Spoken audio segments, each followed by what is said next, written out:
Hi, I'm Teresa Hansen. I'm the Vice President of Global Content for Clarion Energy. I'm here at Distributech 2020 in San Antonio, and I'm here with Jeremy Klingel, who is the Global Head of Distributed Energy for Black Veatch. Jeremy, thanks for joining me. Good morning, thank you. So we're going to talk a little bit about the next generation grid. You were mentioning to me a little bit about that, so can you just tell the audience what the next generation grid is? In its essence, the next generation grid is more than just utility infrastructure. We talk about all these buzzwords of digitization, of commercial industrial customers, new renewables coming online. How is that interplay going to work? And then what is the role of a utility?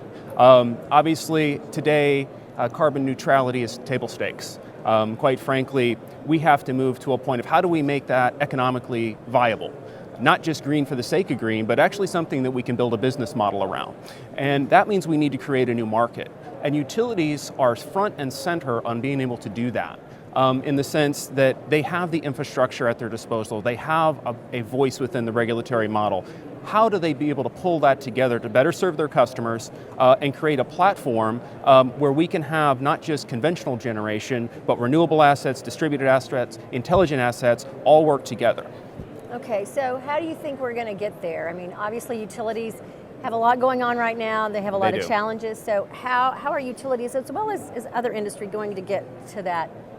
In order to move there, you have to Pareto where you're going to get the most value. Where's the most the ROI? And yes, there is that conversation of how do you take CO2 and create ROI, but really it's reliability and resiliency. And I've seen that is probably one of the few areas where utilities can not only add value that everybody wants. We see all these compelling events from a natural disaster point of view. We're looking at it from a global warming point of view. Those are all things that resonate not just with customers, but also with regulators. And so utilities have been struggling to find new earning mechanisms for the past decade. We've gone through the energy efficiency phase. We've gone through aging infrastructure, and that's an ongoing battle. But what's one thing that everybody sees as having intrinsic value, and that's reliability and resiliency. So how do we start to wrap those services? And as we get, we're not just talking about storm hardening, we're talking about the integration of rooftop solar on someone's home. There is the secondary concern there is the vulnerability of having all these connected assets. From a cybersecurity point of view, it creates new risk. As we can harden those assets, you take them and it becomes a million points that could become problems, quite frankly, into a large flexible grid that can, in essence, handle a pretty major punch. It is that first step to a self-healing grid. And so that is an area I think that we're going to see a lot of focus. We're already seeing some regulation in the Southeast change to allow utilities to capitalize and earn on additional resiliency, but it's also based on merit. It's performance-based. It can't just be I installed new infrastructure. It's I installed new infrastructure, and there's a cost-benefit analysis to that I can prove out that I'm minimizing my outage minutes, I'm providing better service, I'm providing more flexible solutions to my customers, and that's a piece that's becoming real. We've talked about it for a while, but it's now right on the forefront, and it's a really interesting ecosystem because it's not just utility infrastructure. If we're going to do this, it's going to take a cast of characters. We end up having to have there's software layer, there's hardware components, there's private equity investment. There are a ton of players that were not there en masse a few years ago. And so these emerging technologies that are coming on the scene are really changing the game.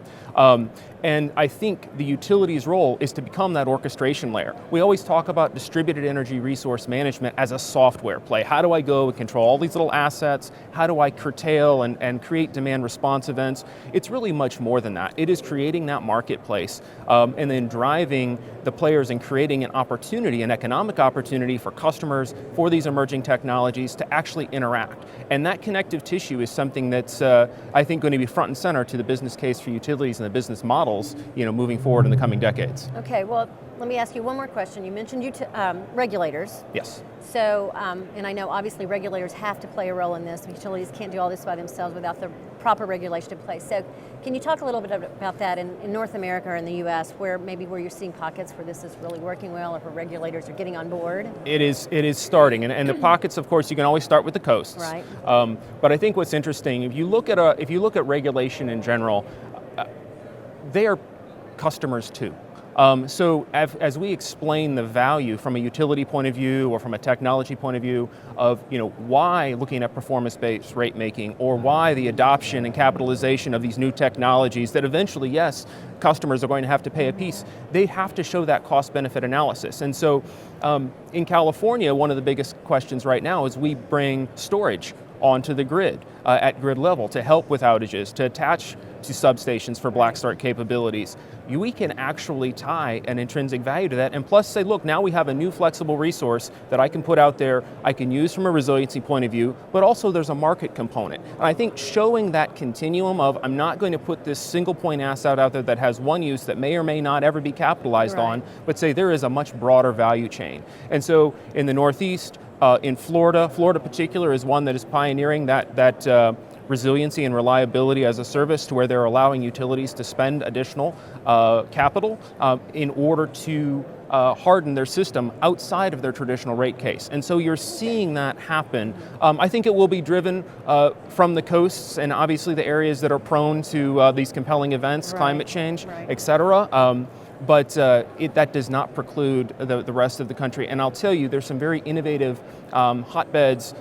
We're sitting in one right now with San Antonio and really Texas as a whole. You look at what Houston is trying to do from the proliferation of electric vehicles at the fleet level and build that into the utility infrastructure. What CPS Energy has done here, and we looked at, we heard this morning about their play to integrate renewables. That is, regulation is at different levels. We talk about public commissions often. It's also that municipal level. And so we talk about public-private partnerships. They're starting to become a reality. Well, thank you very much, Jeremy, for being with us today. It was great. Thank you very much for the opportunity.